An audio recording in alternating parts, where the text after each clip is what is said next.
Bineînțeles că suntem curioși să vedem. Ai tu acolo înăuntru?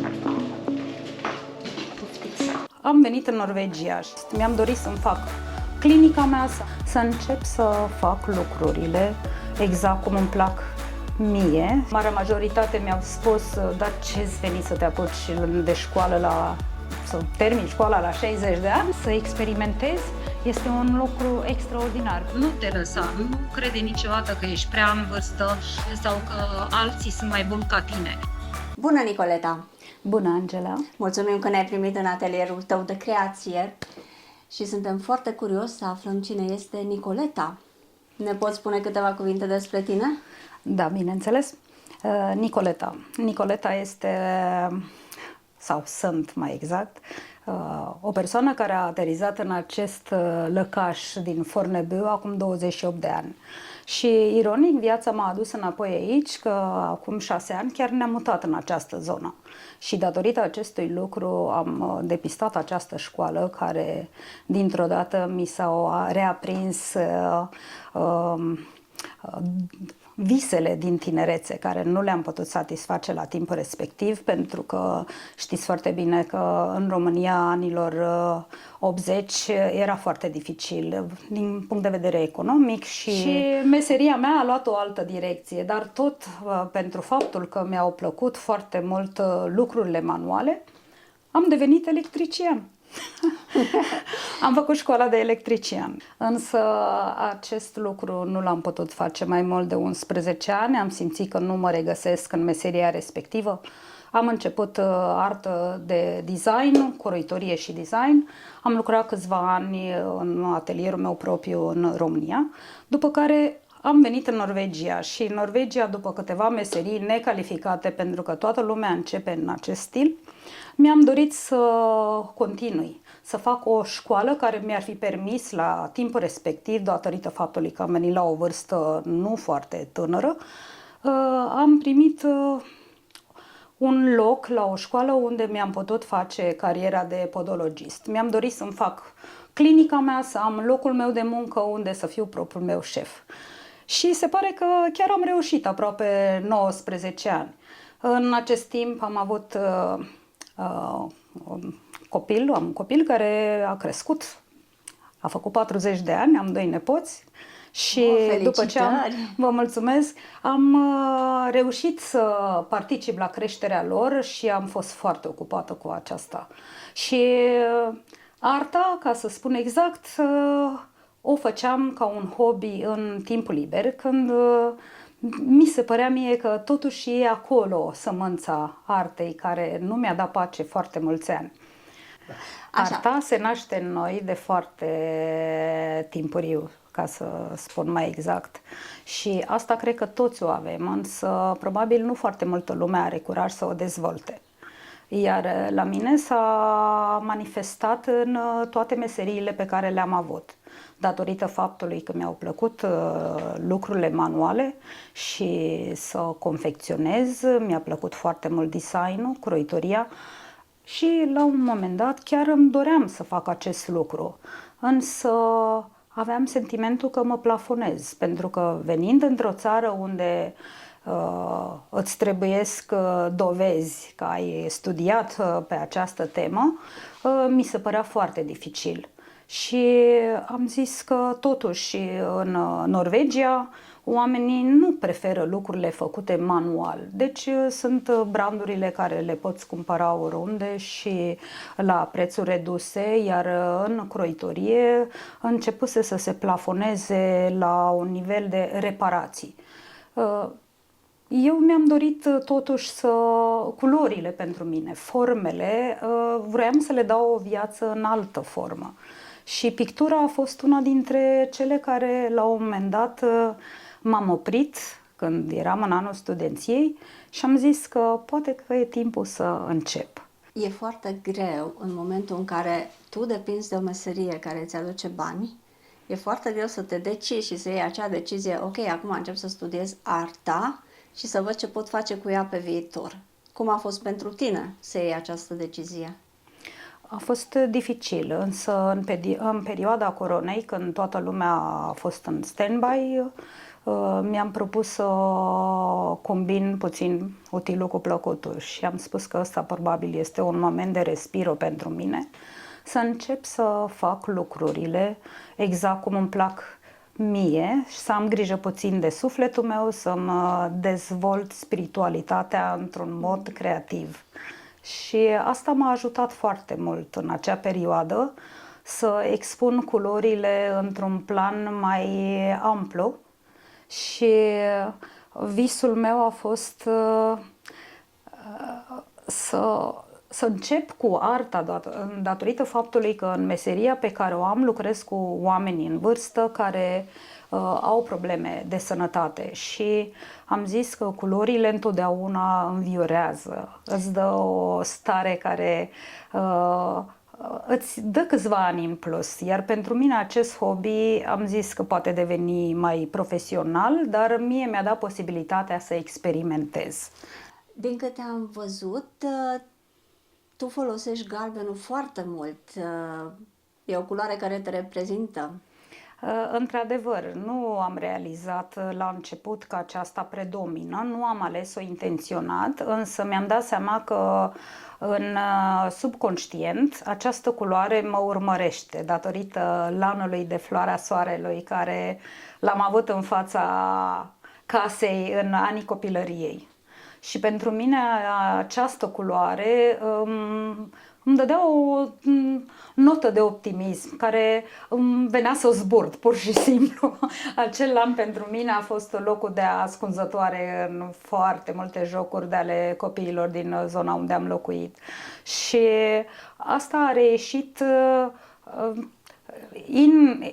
inconștient în arta mea, pentru că eu lucrând numai cu arta abstractă, figurația pentru mine nu este o exprimare. Pentru mine doar culorile și forma poate să dea celui care vizualizează arta mea părerile care le doresc ei. Iar eu în istoria mea sau povestea mea care vreau să o spun despre artă, las un loc liber în această direcție. Dar pentru tine să înțeleg că galbenul acesta reprezintă de fapt copilăria ta, optimismul, exact. Veselia, da. Și te reprezintă în totalitate. Da, deci mă regăsesc în foarte multe. Cu timpul, probabil că această culoare va merge mai departe în arta mea. Probabil am să încerc și să experimentez și alt model de pictură decât acesta care îl observați aici în cameră. De exemplu, eu am început cu un colaj. Am fost inspirată din arta colajului și din cubism, unde am încercat să fac să fac abstract în stilul meu, să-i dau o notă modului tehnicii pe care o folosesc, să fie un fel de semnătură a mea, care aș vrea să o iau mai departe după acești 3 ani de studenție. Sper să învăț mult mai mult, pentru că istoria artei este foarte complexă. Nu poți deveni artist după 3 ani de școală, însă experimentând toate tehnicile și având această libertate să experimentezi grafică, acuarelă, pictură în ulei, pictură în acril, făcând sculptură, făcând textil art, sunt o multitudine, fotografie, film, îți dă posibilitatea să-ți alegi calea singur. Iar eu am mers pe această linie unde am vrut să pictez și m-am axat pe pictură mult mai mult, însă am în ideile de a face instalații, de a face sculpturi și a face artă în acest mod încât să le pot cupla împreună. Deci să pot face expoziții în care să reiasă multitudinea variată pe care am studiat-o. Deci să înțeleg că voi la școala de artă ați studiat foarte multe tipuri, metode, creații. Exact. Ni s-a dat această posibilitate și cred că este arta viitorului. Deci arta vizuală și este conceptuală. Deci ți se dă posibilitatea să creezi o multitudine de tehnici prin care tu să-ți alegi direcția în care vrei să mergi.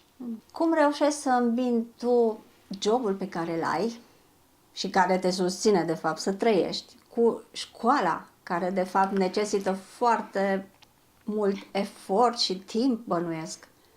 Da, dar la un moment dat acest efort se compensează într-un fel, pentru că lucrând cu oameni în vârstă și meseria mea de podolog implică să ai o dedicație, să iubești oamenii, să poți să lucrezi bine și să faci un lucru care oamenii să fie mulțumiți de tine, iar această meserie îmi dă posibilitatea să comunic cu oamenii. Te simți la un moment dat un mic psiholog pentru ei, pentru că ești acolo să le asculți și alte suferințe, numai acele ale picioarelor, însă atunci când vin în atelier, intru în starea de meditație. Arta te completează. Unde îți găsești ideile? Idei. Ideile sunt, cred că toată lumea are idei, nu chiar ca cei de la Minolta, însă vin din natură, vin din oameni cu care lucrezi, din folclorul meu care mă bântuie, ca să spun exact. Iubesc țara mea când merg acasă, merg în toate locurile unde mi se face dor și spun aici aș vrea să stau, aici aș vrea să mă mut, și îmi trece foarte repede pentru că munca și meseria și mi-am creat o nouă casă aici în Norvegia și cred că eu sunt persoana care mă simt bine oriunde, pentru că atunci când faci ceva care iubești, ești acasă oriunde. Și cred că ăsta e secretul fericirii, de Da, fapt. cred că acesta este secretul fericirii. Cu toate că prin toți anii prin care am trecut și faptul că eu m-am apucat de școală la o vârstă foarte înaintată, marea majoritate mi-au spus, dar ce-ți veni să te apuci de școală să termini școala la 60 de ani? Nu e chiar așa oriunde. Și am zis, nu mi se pare că sunt așa de în vârstă, mi se pare că visul ăsta acum am avut și energia potrivită și economia satisfăcătoare în care să pot să-mi urmăresc acest vis. Iar artist poți să devii la orice vârstă. Da, asta în primul rând. Eu am Louise Bourgeau, care este o artistă renumită. Ea s-a apucat de artă la 65 de ani și a trăit până la 96 de ani și a creat într-adevăr artă. Eu sunt mai modestă din punctul ăsta de vedere. Eu creez pentru mine. Deci de ceea ce m-am apucat, am făcut-o pentru mine, pentru sufletul meu, pentru creșterea mea, pentru dezvoltarea mea personală. Și asta fac o încurajare pentru toți care vor să facă artă sau orice fel de școală. Nu e niciodată prea târziu. Așa este. Și nu e niciodată prea târziu să te dezvolți. Nu e niciodată prea târziu și noi învățăm, cel puțin astăzi, sunt așa o multitudine de artiști fantastici care lucrează și își exprimă valoarea cu totul nouă dimensiune decât suntem noi învățați ce înseamnă artă.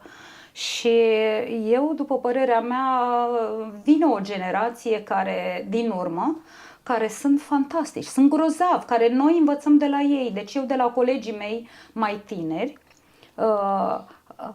văd, cel puțin în lumea aceasta digitală, rămân fascinată de ce pot să facă niște copii de 20 de ani și spun, asta trebuie să o încerc și eu. Nu vă mai spun despre aplicații și despre cum jonglează cu compozițiile, îmi dă o putere fantastică să încerc. Aici sunt foarte mulți artiști, ținând cont raportat la numărul de locuitori din Norvegia, și sunt foarte multe talente, concurența este foarte mare, iar dacă nu faci o artă bună, îți trebuie foarte mult timp ca să te dezvolți, dar nu e o descurajare, pentru că, așa cum am mai spus, sunt foarte mulți tineri și mulți oameni care o au arta în ei și știu cum să-și o exploateze, cum să-și o dezvolte, însă, cum ni s-a spus și la școală, să știi un galerist. Să cunoști un galerist care să te promoveze, să cunoști pe cineva care să-ți facă un interviu bun, de exemplu, și să te facă cunoscut. Să ai oameni, prieteni care să le fii drag să te susțină. Nu mai există același tip de artă cum a fost în anii 1900, unde dadaismul a luat amploare și arta a intrat pe un nou făgaș. Mi-au spus profesorii la un moment dat, când începeam să vorbesc despre floarea soarelui, lasă-vă floarea soarelui, nu despre floarea soarelui vorbim noi acum.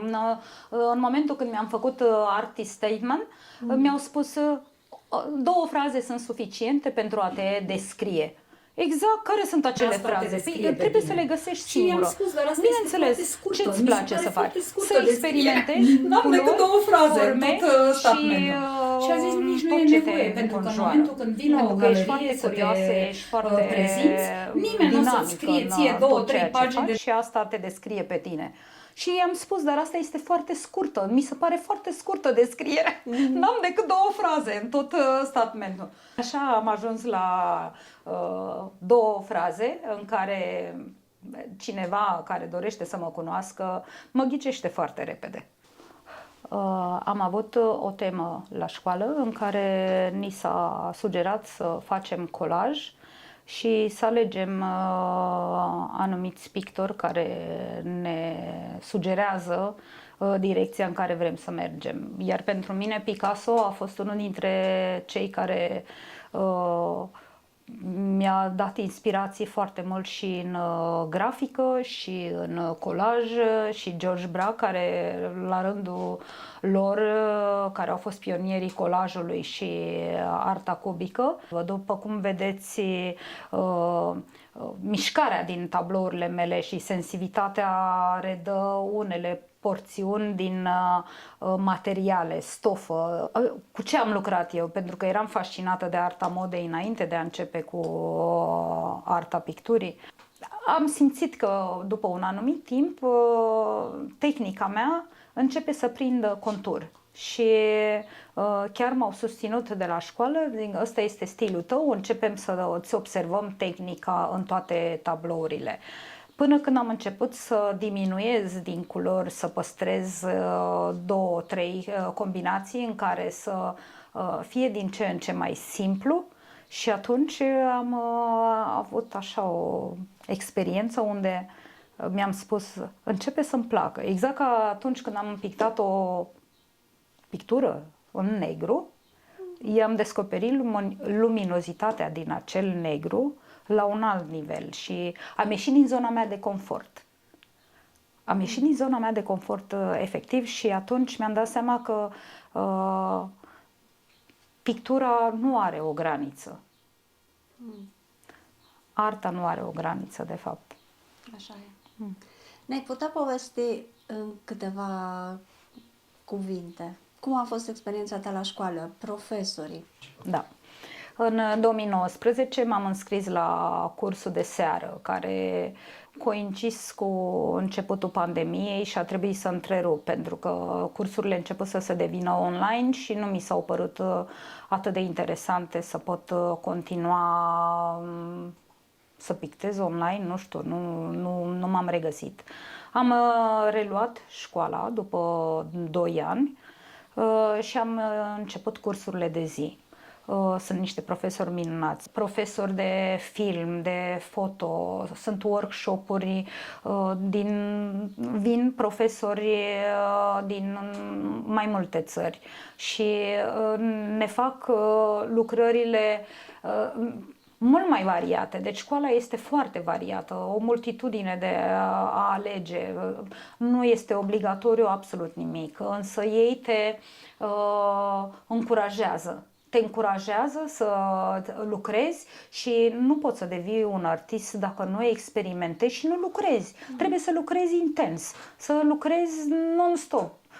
Zi și seară. Când ai timp, trebuie să te ocupi de așa ceva ca să iasă ceva. Deci, într-adevăr, trebuie să ai o pasiune pentru ceea ce și vrei să pasiunea, faci. asta în primul rând. Cum a fost relația, așa, la nivel uman, cu profesorii și cu colegii? Colegii au fost o inspirație pentru mine, pentru că sunt de toate vârstele și faptul că nu sunt eu cea care sunt cea mai în vârstă mi-a dat aripi întotdeauna și sunt foarte mulți colegi care sunt de vârsta mea, care au ajuns la un nivel unde, de exemplu, ei ajung la o anumită vârstă, își permit financiar să facă un hobby, chiar o meserie, la finalul vârstei de pensionare.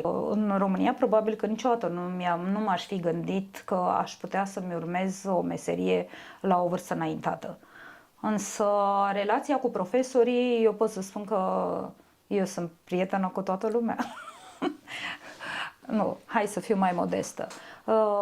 Prin modul meu de a fi foarte optimistă și foarte deschisă, am o relație foarte bună cu profesorii și ei te învață, îți spun de câte ori îi oprești și întrebi, te ajută. Nu te împing de la spate, nu te forțează, îți spun exact.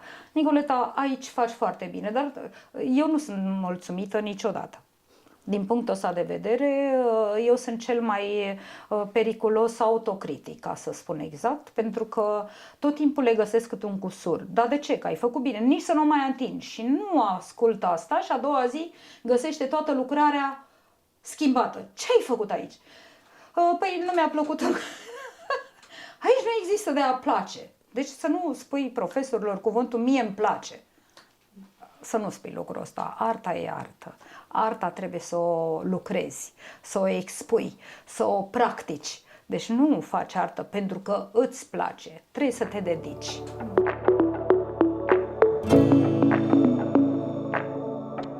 Ei te ajută în felul ăsta, te lansează făcând această galerie. Vin oameni care te cunosc la alt nivel când mai faci un an, înțelegi? Deci neavând această galerie, tu pleci din 2 ani de școală fără niciun fel de bază, ca să zic exact.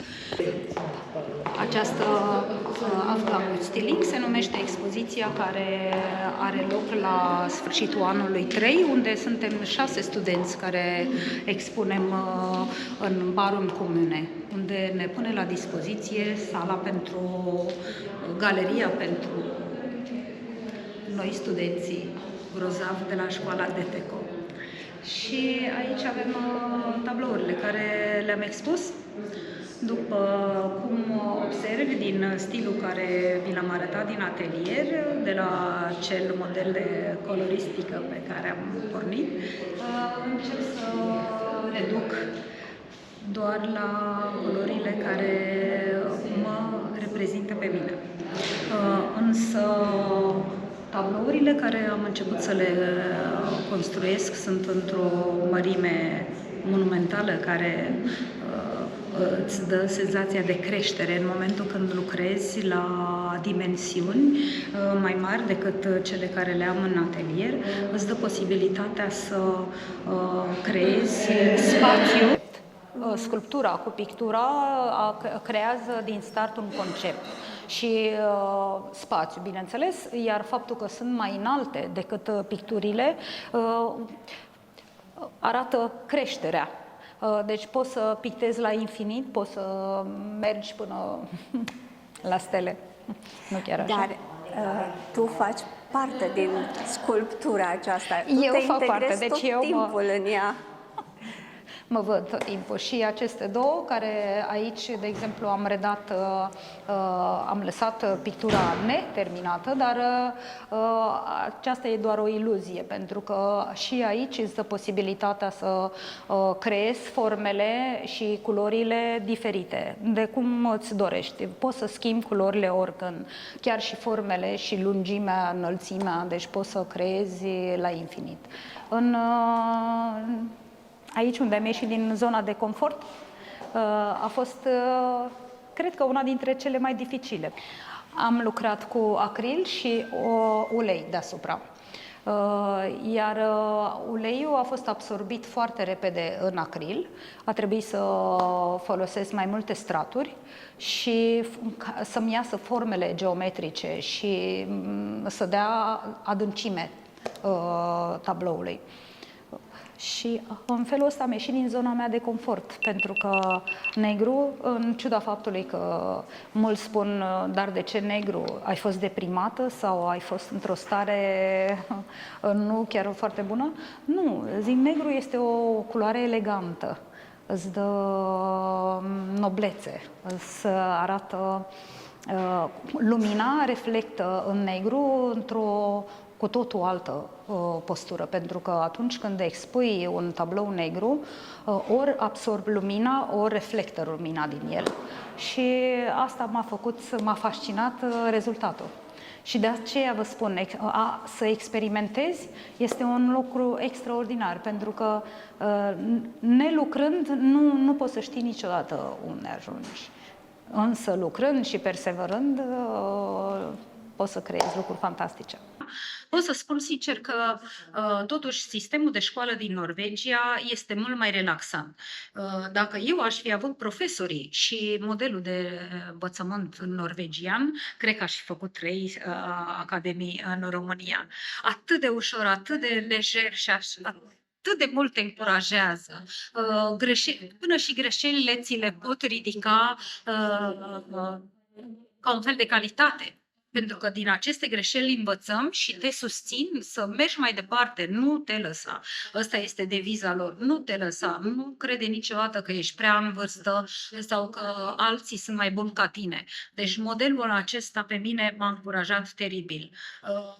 Sistemul din România m-a speriat foarte mult. Deci faptul că de multe ori greșeam, mai veneau și părinții în spate cu mare nu ea, care așa generația noastră a crescut, întâi te criticau, te biciuiau și după aceea te aplaudau. Deci la acest capitol vă pot spune că am fost o norocoasă, dar nu m-am lăsat, nu m-am dat bătut. Deci aceasta este expoziția voastră de absolvire a celor 3 ani de la Școala de Artă. Acești ani de studiu la școala DTCO din Barum îți dă posibilitatea să mergi mai departe, să faci un masterat în arte. Care sunt planurile tale de viitor acum în ce privește arta? În ceea ce privește arta, aș dori să continui. Bineînțeles, asta cred că este visul fiecărui artist și să-mi perfecționez tehnicile, să învăț cât mai mult, să mă documentez, să citesc subiecte relevante în direcția în care doresc să merg. Și asta mi-ar da posibilitatea să creez propriul meu atelier, să creez propria mea colecție unde să pot expune, să fac galerii. Cred că la ora actuală am suficiente lucrări în care să pot face o galerie proprie. Păi veți avea o expoziție încă în iunie? Vom avea la sfârșitul anului, în vară, vom avea din nou expoziția școlii, cum s-ar spune, expoziția trimestrială de sfârșit de an. Acolo veți vedea și colegi de-ai mei care expun după 2 ani de școală, iar noi vom fi cei care vom arunca cu jobenele. Pot să spun că ești o inspirație pentru noi și te admirăm enorm de mult pentru ceea ce faci. Vă mulțumesc. Vă mulțumesc pentru că ați venit și m-ați susținut. Pentru mine este un start extraordinar pentru că vă avem în această comunitate și puteți să ne ridicați puțin statutul nostru de artiști. Noi îți urăm mult succes în continuare și sper să ne revedem la următoarea expoziție. Vă mulțumesc și sunteți bineveniți!